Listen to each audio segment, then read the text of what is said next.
Hello, I'm Liselle Sambury and welcome back to my channel where I talk about all things traditional publishing and my journey and also some writing craft things, which is what we're doing here today. This is another installment in the Save the Cat Deep Dive series. If you don't know, Save the Cat is a story structure put together by Blake Snyder originally, and so this is a story structure that I use in my own writing, and so this series is me talking about it in depth, talking about how I interpret these beats, how I use them in my writing and my storytelling, and how that helps me in the hopes that it will help you watching. So this is not a hard and fast, you must do this. This is really just kind of sharing my own experiences and what has helped me out in case it is also helpful to you. But at the end of the day, you are the writer and you can do whatever you want. So on that note, I highly recommend before you jump into any of the videos in this series, checking out either Blake Snyder's book or the book that I read, which was Save the Cat Writes a Novel by Jessica Brody, specifically, organizing these beats for novel writing. And so that's really what I use. And so I recommend checking out one of those first and then going through the playlist, which I will link below, of these videos, and then going through that in order of the beats. And so today we are doing the midpoint, which I'm very excited to have reached this middle point as it suggests.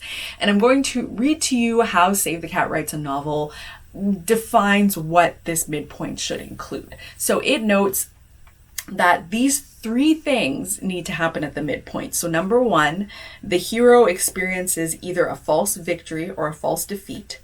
Number two, the stakes of the story are raised. And number three, the A and B story interact in some way. So the way I'm going to organize this video is that I'm going to go through those 1, 2, 3 sections and talk a little bit more about how I utilize these in my own stories. So let's go ahead and dive in. Let's begin with the first one, either the false defeat or the false victory, and how you choose which of those you are going to do. And so the way that Save the Cat sets this up is that if, in your fun and games section, you have this bouncing ball narrative. So you have things that go well for your main character and things that don't go so well for your main character. And you go up and down throughout that. But Save the Cat, kind of the way they structure this is that probably in the fun and game section, you're going to have one that is more than the other. So you're going to have more wins or more kind of losses along the way to the midpoint. And if you have more wins on the way to the midpoint, you are going to have a false victory because there is an upward trajectory and this is going to be kind of the peak of that. Versus if they've had more defeats on the way to the midpoint, you are going to have a false defeat because they're on that downward trajectory. And so even though they're doing a bouncing ball narrative, there is kind of a more clear down or upward sort of feeling. So says so Save the Cat. And so that's how you decide whether you are going to do a false defeat or a false victory. And I know you will have questions where you'll be like, but, and I am going to get to those, but I'm going to start first with the way that Save the Cat has laid this out for you. And so presuming that you have more upward trajectory and you want to follow that, or a more downward trajectory and you want to follow that. So I'm going to start with the false victory. So the false victory means your bouncing ball narrative of the fun and games, as I said, had more of an upward trajectory. And so this is the point where your main character seemingly wins, but they haven't really. I like to think of this of like the, oh, you thought sort of situation for your main character. Like they really thought they were doing something, but they weren't actually. And so really at this point, and I talk about this, I'll link below, I have this whole video where I talk about creating complex characters and how you do that. And I talk about like wants versus needs for your character. So I highly recommend watching that video first. But there's a thing that your character wants, which is what they think will fix all their problems. And then there's what your character needs, which is what they actually need to do to create a positive resolution for themselves, assuming a positive character arc, which I kind of always am in this video. In these videos, I'm assuming a positive character arc. And so in that case, the false win is usually like your character has achieved something towards what they want that is like a really big win for them, but it's tainted because it is in opposition to what they need.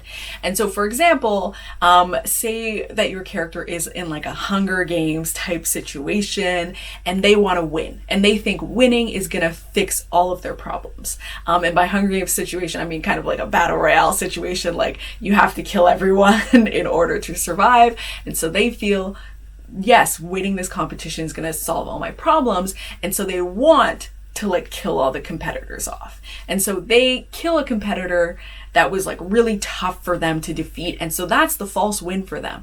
Like they're like, I did it. I murked that person and now I am closer to the win. Everything is going great for me. But what they needed to do, let's say for this character, is learn to value all lives, which you're obviously not doing if you're running around murking people. So for them, they thought it was a win, but it's in opposition to what they needed to do. And so essentially what I am doing when I'm creating that false victory is I want the character to feel like, yeah, I've done it, but on the back of that, there's going to be a consequence for them doing that. And the consequence is going to be something that is going to make them think more about what they need to do. So for example, in this case, maybe their love interest, who is helping them on that path to learning to value all lives, is really disgusted by the fact that they've killed this person, which I think is valid. And so they thought they won, but now this person that they really loved, or think they love, or on the process of learning to love, is really disgusted by them. And that's hurtful. And that really taints the win and sours the win.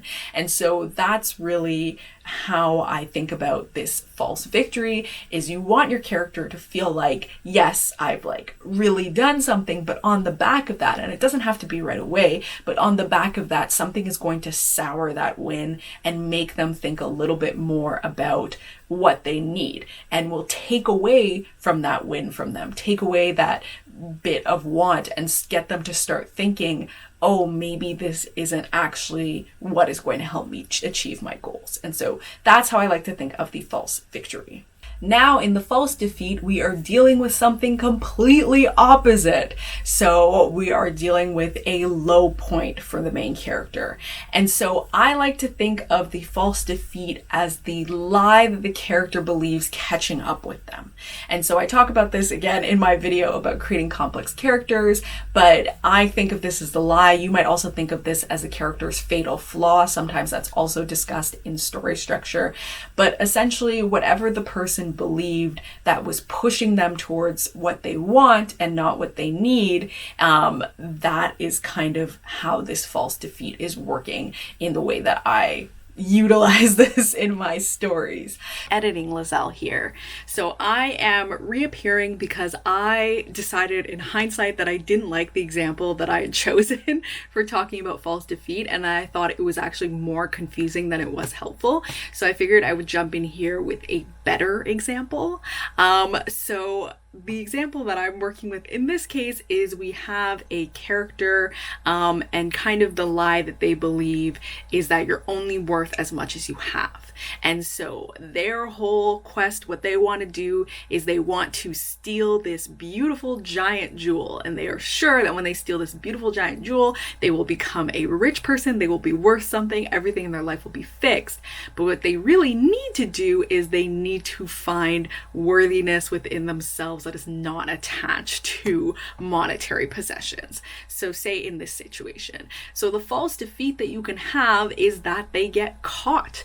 They get caught when they're trying to do something in order to steal this jewel. And so at that point, they're going to be forced into this situation in which they have to reconsider this thing that they really want that has gotten them into this really difficult situation, versus if they had gone with what they really needed, they wouldn't be in this situation at all in the first place. And so it's a time to kind of think about that. You can also do it in a way in which the B story character may maybe, for example, gets caught during the process of doing their little heist, which could also be something that might make that character feel really bad about getting them caught up in their want and their pursuit, when this character might be the one character that actually is seeing the worthiness in the main character unattached to monetary things. And so it is this false defeat because it's a really low point for them, but it is that lie catching up with them. They believed in this lie and they went after what they wanted based on that, but if they had kind of gone for what they needed instead, they wouldn't have been in this situation. So it's another scenario in which you have them kind of moving from that want towards that need and kind of really getting those consequences and thinking, maybe if I was doing more of this thing, then things would have turned out differently.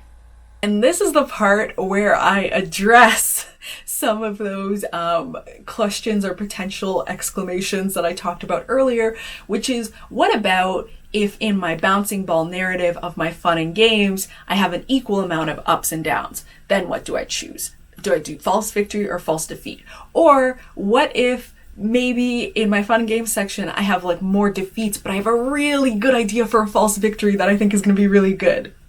And my advice on that is to honestly do what you want. So for me personally, I do what I want. So when I set it up and I initially plot my stories, I do try and follow this. So when I am deciding on my bouncing ball narrative, if I have more ups, I try and lead towards a false victory. And if I have more downs, I try and lead towards a false defeat. But quite honestly, things happen sometimes. And so sometimes the way my book has been revised or the way that I've worked on it, I've had to cut out a subplot, or I've had to shift a subplot or change it in the fun and games section, and it has changed the numbers. And so suddenly I had more false defeats and I had more downs than ups. There we go. But suddenly now they've equalized and I have the same number. Or now even I might have more ups and downs, but I've already plotted out my entire book and I've already decided on my midpoint. And I'm not going to change it at that point. I'm not going to change the midpoint unless it's something that really I think makes sense for the story. At that point, I'm not going to change it just because the rule is that that's the way it's supposed to be done. And I'm sure Save the Cat has a very good reason for why they make it set up this way. But I personally have just never understood what that reason is, beyond the fact that it kind of makes sense that if they've been having a bit of an upward trajectory, that they reach a peak of that, or if they've been having a downward trajectory, they reach the bottom peak of that. Just that it kind of makes sense. But otherwise, for me and my stories, I think I just have to do what works for the stories. And so that's why I wanted to add this little kind of caveat, because sometimes it just doesn't work out perfectly that way. And for me, I think that's totally fine. And I just go with whatever midpoint makes sense to me. But I do always make sure to do either a false victory or a false defeat, because I want something to happen in that vein and to have some sort of peak moment happening in that midpoint. And so it does make sense to follow that as part of the structure. What I just don't necessarily follow as part of the structure, and that I think is up to your own discretion, is whether you want to follow that prescriptive upward trajectory to false victory or downward trajectory to false defeat. Now we're on to the second requirement for the midpoint, which is raising the stakes. And Save the Cat, very helpfully, Save the Cat Writes a Novel, notes some ways that you can do this. And so it mentions ramping up the love interest or the love interest conflict, introducing time clocks, so introducing a deadline, we got to get this done by this day, or bad stuff is going to happen, a game-changing plot twist, and then finally a big party or celebration. And I want to just jump into the big party or celebration a little bit more, because when I first read this, I was like, what? How is that raising the stakes at all. And so the way that Save the Cat Writes a Novel talks about this is that this big party or celebration is a place in which the main character can make a public statement that moves them from wants to needs, which we talked about in the False Victory and False Defeat, about that moving them from wants to needs. And so essentially, an example of this is, for example, if you think there's a character and the lie that they believe is that their voice doesn't matter. And so what they want to do is, maybe they want to go somewhere to do something and they have this family member that's holding them back. And so they want to find a way to subtly and like under the radar change this family member's mind. But really what they need to do is to believe in their voice and the importance of it, and to just kind of stand up to this family member. Say that's the setup. And so at this big party or celebration, they might try to do something subtle and end up accidentally or on purpose or in the heat of the moment kind of doing something that's a little bit more vocal than they wanted to do. And so it might end up being this sort of false victory or false defeat situation. It really depends on what you're doing, but like, it's a public statement and it's a big part of the story because this character is needing to learn to use their own voice, and this is the first time that they make a step towards actually doing that. And so it's a big deal, and this big party and celebration, they do it so publicly that there's not really an easy way for them to take that back. They can't just go back into their Act 1 world because they've done this very publicly and now everyone has seen them, and it can create new consequences in the story down the line. And so that's why the big party thing is part of the suggestions. And so I just wanted to talk about that a little bit, because when I first read that, I was like, what is this? And I never really use that because of just the way I am with my stories, but it is something that you can do. And I've certainly had stories where I have had big parties or celebrations where I could have made that thing. So just to explain that whole thing. So for me personally, when I am ramping up the stakes in my midpoint section, I always do a big twist. It is just my personal way, my personal flavor. I always do a game-changing plot twist because that is the way I am, and I just find it to be a really simple way to raise the stakes really quickly, to have a sort of game-changing plot twist. And this is just the way that I structure all of my stories. I'm thinking about a midpoint plot twist before I even start plotting anything. It's just the way I start to think about stories. I think about my plot premise, I think about my character that's going to fit into it, and I think about the bonkers twist that I want to put in there to knock the socks off readers. And so for me personally, I have always done it in that I have done a big plot twist, but again, you can utilize any of those other things. Sometimes I will do my big plot twist and then I'll do a little bit of something else. So I'll do my big plot twist and then I might also introduce a ticking time clock, or I might do my big plot twist and I'll also make it a big significant moment of conflict between the love interest, or most often for me between the main character and the B plot character, because that B plot character is kind of the most significant relationship in that character's life, and so I'll create some sort of conflict between them. I often will plot it so that there's a big B-plot conflict at the midpoint while this midpoint twist is already happening, and so you can very much combine those different things together. I personally am obsessed with twists, so that's how I used it, but I wanted to share the other things that Save the Cat lays out for how you can raise the stakes at the midpoint. And finally, we are at the number 3 requirement, which is that the A and B story interact. So to remind you, the A story is that external story, that thing that the character wants to achieve, and the B story is that internal story, so the thing that the character needs. So I really think of the A story and the B story as the A story being what the character wants and the B story being what the character needs. And that's why you have that B story character who helps the main character understand what they need because they are fulfilling the B story function. And so that's how I think about all of that. And so what Save the Cat is wanting at this midpoint is they want your character to they want the A and B stories to cross, and they want your character to start moving from the A story towards the B story. So to move from wants to needs, which we've been talking about in this entire video. So all these things are to help the character move from wants to needs. And the way that Save the Cat Writes a Novel talks about this is the midpoint, not the midpoint, the midpoint is where the A and B story cross each other.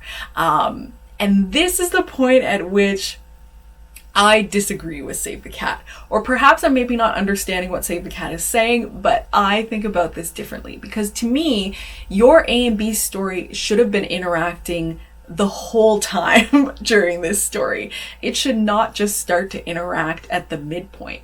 Because to me, the way that the fun and games is set up is your character is grappling the whole time with trying to get what they want, but then inserting and learning about the thing that they need, and like having all of those moments, those up and down moments in the fun and games where they're kind of getting hints of that and getting hints of like moving towards the needs. And so to me, at the midpoint, you're not just having that interaction for the first time. For me, at the midpoint, what you're doing is you're having the strongest consequences of the A and B story meeting. You are having that big kind of blowout from that. So whether you are having the false victory and they are achieving what they want and having the biggest B story consequences, so the consequences for what they need, or whether they are having the biggest consequences from their A story, from what they want, and are getting the biggest push towards thinking about their needs.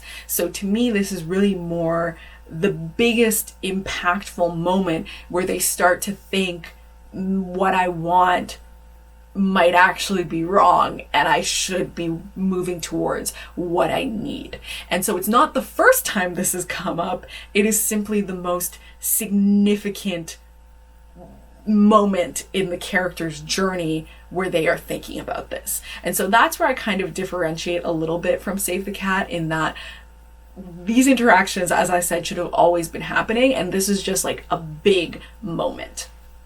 And that being said, something that I didn't really see Save the Cat mentioning so much that I do in my stories is, for me, even though the characters had this realization of like moving from want to need, or like the first kind of big inkling of doing that, they don't have to go quietly.